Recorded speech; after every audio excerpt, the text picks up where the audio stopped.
हर व्यक्ति ये सोचता है कि एक उसका एक ड्रीम होता है कि हमारा शहर, अगर हम यहाँ के जो है मेयर होते हैं या विधायक होते थे, हम इस शहर को इस तरीके से बनाते। तो आपकी क्या सोच है कि आप जब मेयर बन चुके हैं अभी, तो आपकी अपनी एक निजी सोच क्या है कि शहर को किस प्रकार आप देखना चाहते हैं? हमारा शहर जो है एक ऐतिहासिक शहर है, गौरवशाली शहर है, आध्यात्मिक शहर है, धर्म की नगरी है, शिक्षा की नगरी है और न्याय की नगरी है और राजनीतिक परिवर्तन का केंद्र रहा है, सामाजिक परिवर्तन का केंद्र रहा है प्रयागराज। ये जो इतनी सारी जो गरिमाएं हमारे शहर की रही हैं, उन गरिमाओं को स्थापित किया जाएगा।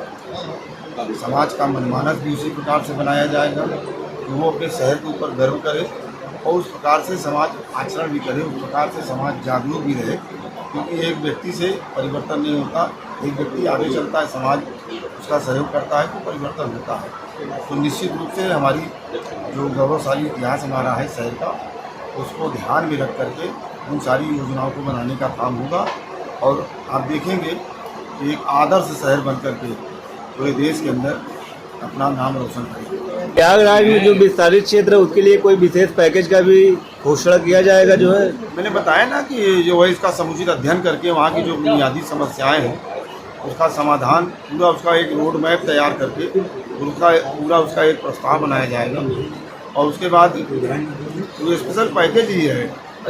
कुंभ मेला से जो सटे हुए क्षेत्र है जो है, और कुंभ मेला का विकास कार्य भी जो है बहुत तीव्र गति, क्योंकि समय कम है और काम ज़्यादा है, तो किस प्रकार के कार्यों को जो है आप गति प्रदान करेंगे? इसीलिए मैं कह रहा हूँ कि अगर इसमें किसी एजेंसी का भी सहयोग लेना पड़ेगा जो डेवलपमेंट का काम करती है, उसका सहयोग लेकर के। और कुंभ मेला से सटा हुआ क्षेत्र है, कुंभ मेले में माननीय प्रधानमंत्री जी, माननीय मुख्यमंत्री जी, माननीय उप मुख्यमंत्री जी, हमारे ये सब लोग पूरी चिंता कर रहे हैं।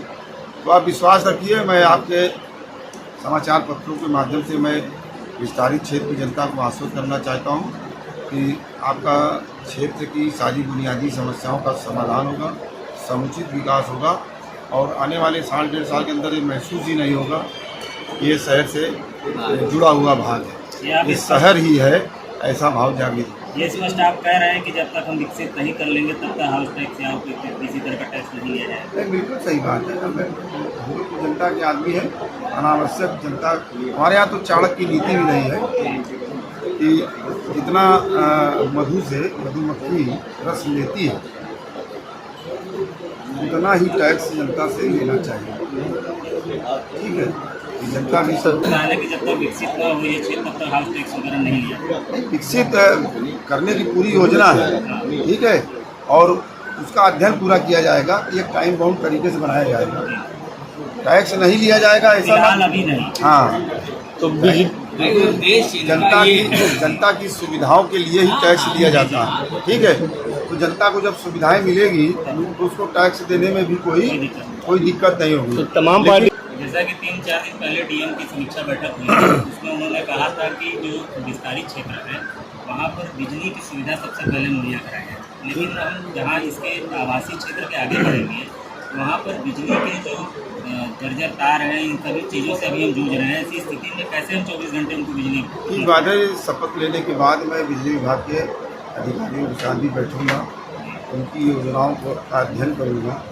ऐसे शहर के लोगों को 24 घंटे जो सरकार की मंशा है उसके अनुरूप बिजली मिले और जो हमारे विस्तारित क्षेत्र हैं वहाँ पर जो बिजली के क्षेत्र में जो बुनियादी आवश्यकताएँ हैं, खंभे हैं, तार है, ट्रांसफार्मर्स हैं, पावर स्टेशन की अगर आवश्यकता पड़ती है तो उन सबको भी एक समुचित अध्ययन करके आप देखेंगे कि साल भर के अंदर ही आपको परिवर्तन दिखाई पड़ेगा। ये क्षेत्र हमारा, ये गरीबों का ये इलाका, ये अभी ग्रामीण क्षेत्र में थे, किसी भी टैक्स से अभी वो बहुत दूर रहे हैं, लेकिन अब जब नगर निगम सीमा में हम लोग आ ही गए हैं तो उनके ऊपर जैसे हाउस टैक्स है या इस तरह से, तो उसके लिए कैसे क्या होगा? क्या अचानक ठोक दिया जाएगा या अभी उन्हें कुछ मौका मिलेगा? बड़ा सवाल यही उठ रहा है कि अभी उनको जोड़ा गया, सुविधाएं भी नहीं दी गई और तमाम तरह के टैक्स लादने की तैयारी।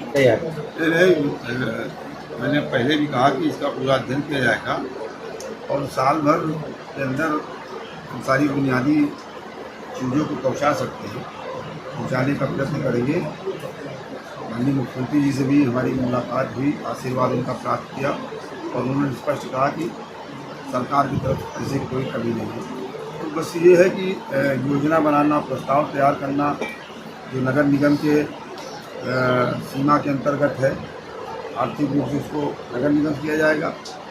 बाकी प्रस्ताव और योजना बना करके सरकार से धन लेकर के बड़ी तेज़ी के साथ विस्तारित क्षेत्र का विकास होगा। और जहाँ क्या तक ये टैक्स की बात है, मान लिया जाए कि 1 साल तक जो है हाउस टैक्स से यहाँ के लोग बचे रहेंगे? नहीं, अभी अचानक उनको तो किसी प्रकार कोई टैक्स नहीं थोपा जाएगा। और सही भी है कि जब तक हम अपनी नगर निगम अपनी सुविधाओं को वहाँ तक प्रोवाइड नहीं कर पा रहा है तो टैक्स किस बात का लेगा। इसके साथ ही नगर निगम अक्सर बजट को लेकर रोना रहता है, हमेशा से रहा है। ऐसी स्थिति में आप नगर निगम में बजट की कोई कमी नहीं है। नगर निगम में बजट की कोई कमी नहीं, लेकिन बजट का समुचित तरीके से उपयोग योजना बना करके पूरी तरीके से किया जाएगा। और नगर निगम की आय को भी, क्योंकि ये स्वयं से क्या है उसको ऑटोनोमस बॉडी, हाँ ऑटोनोमस बॉडी है, तो हमारे पास जो अधिकार है अपनी आय बढ़ाने का, उसका हम प्रयोग करेंगे। और आगे चल के तो संगम को पर्यटक का स्थल बना करके भी सारी चीज़ें की। विस्तारित क्षेत्र है जो अभी तक ग्रामीण क्षेत्र था, और एक नई उम्मीद के साथ भारतीय जनता पार्टी की प्रदेश की सरकार ने सीमा का विस्तार किया कि जो अपने ग्रामीण क्षेत्र में भी लोगों का जो बुनियादी समस्या है उसका समाधान हो, इसलिए नगर निगम सीमा का विस्तार हुआ।